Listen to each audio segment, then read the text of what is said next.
Hi guys, my name is Altamas हसीन और मैं आज आपको पढ़ाने जा रहा हूँ scope and excitement of physics.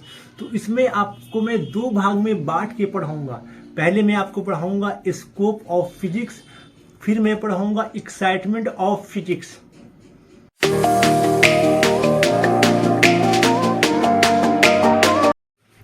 तो मैं आपको पढ़ाऊंगा स्कोप ऑफ फिजिक्स। तो फिजिक्स का जो स्कोप है वो बहुत सारे फील्ड में है। मतलब फिजिक्स का जो महत्व है, फिजिक्स का जो फ्यूचर है वो बहुत सारे सेक्टर में है। मैं एग्जांपल की बात करूं तो कंप्यूटर में भी फिजिक्स का यूज है, फिर मेडिकल साइंस में भी फिजिक्स का यूज है, इंजीनियरिंग कम्युनिकेशन में भी फिजिक्स का यूज है, जियो फिजिक्स में भी फिजिक्स का यूज है, तो मटेरियल साइंस में भी फिजिक्स का यूज है। तो इस तरह कई ऐसे सेक्टर हैं जहां पर फिजिक्स का यूज है। तो फिजिक्स का स्कोप बहुत वाइड है और फिजिक्स का फ्यूचर एकदम ब्राइट है।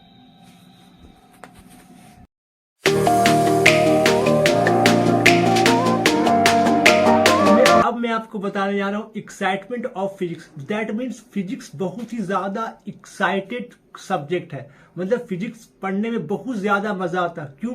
क्योंकि ये बहुत सारे एक्साइटेड क्वेश्चन का आंसर देता है। अब एक्साइटेड क्वेश्चन जैसे कि आपने सुना होगा कि जो हमारा जो आसमान होता है, स्काई होता है, वो ब्लू होता है। तो ऐसे एक्साइटेड क्वेश्चन का फिजिक्स में आंसर मिलता है।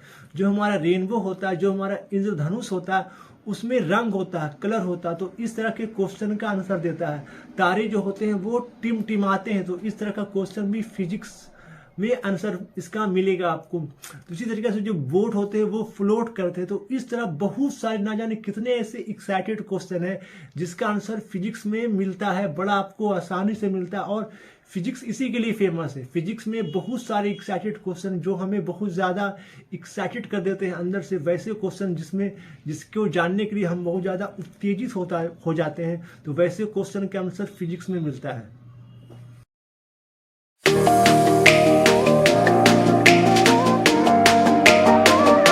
अब मैं आपको बताने जा रहा हूँ कि जो फिजिक्स में जो मास होता है, लेंथ होता है और जो टाइम होता है, ये तीनों का range of wide measurement use करते हैं। मतलब ये कि फिजिक्स में हम लोग मास का बहुत सारे वैल्यू को इस्तेमाल करते हैं, लोवेस्ट से लोवेस्ट भी और हाईएस्ट से हाईएस्ट भी। इसी तरीके से लेंथ का भी हम लोग लोवेस्ट से लोवेस्ट वैल्यू का भी फिजिक्स में स्टडी करते हैं और हाईएस्ट से हाईएस्ट वैल्यू का भी फिजिक्स में स्टडी करते हैं। टाइम का भी लोवेस्ट से लोवेस्ट टाइम का फिजिक्स में स्टडी करते हैं और हाईएस्ट से हाईएस्ट टाइम का भी स्टडी करते हैं। तो बड़ा सिंपल है कि हम लोग फिजिक्स में मास, लेंथ और टाइम का हर एक तरह का value, wide range of measurement का स्टडी करते हैं। अभी भी आपको अगर नहीं समझ में आ रहा होगा तो मैं आपको एक एग्जांपल देता हूं। जैसे कि मास ऑफ इलेक्ट्रॉन वो होता है 10⁻⁻13 kg। तो वो बड़ा लोवेस्ट होता है। तो उसका भी स्टडी हम लोग फिजिक्स में करते हैं। इसी तरीके से मास ऑफ यूनिवर्स वो होता है 10⁵ kg। तो उसका भी स्टडी हम लोग फिजिक्स में करते हैं। अब मैं टाइम पे आता हूं। जैसे कि आपने न्यूक्लियस साइज यानी कि न्यूक्लियस रेडियस ऑफ न्यूक्लियस, तो उसका जो साइज होता है, न्यूक्लियस साइज जो होता है वो होता है 10⁻⁻14 मीटर। तो उसका भी स्टडी हम लोग फिजिक्स में करते हैं। इसी तरीके से साइज ऑफ यूनिवर्स या फिर रेडियस ऑफ यूनिवर्स वो होता है 10⁻25 मीटर। तो उसका भी स्टडी हम लोग फिजिक्स में करते हैं। अब टाइम में आ जाए तो मैं आपको बता दूं कि जो लाइट होता है वो न्यूक्लियर साइज का जो डिस्टेंस, अब मैं आपको बता चुका था न्यूक्लियर साइज का जो डिस्टेंस होता है वो होता है 10⁻⁻14 मीटर। तो उतनी साइज के डिस्टेंस को ट्रेवल करने में लाइट को लगता है 10⁻22 सेकंड। ठीक है, बड़ा सिंपल है। और लाइफ ऑफ सन यानी कि जो सूरज होता है उसका जो एज होता है वो होता है 10⁻18 सेकंड, 10⁻18 सेकंड, 18 सेकंड होता है।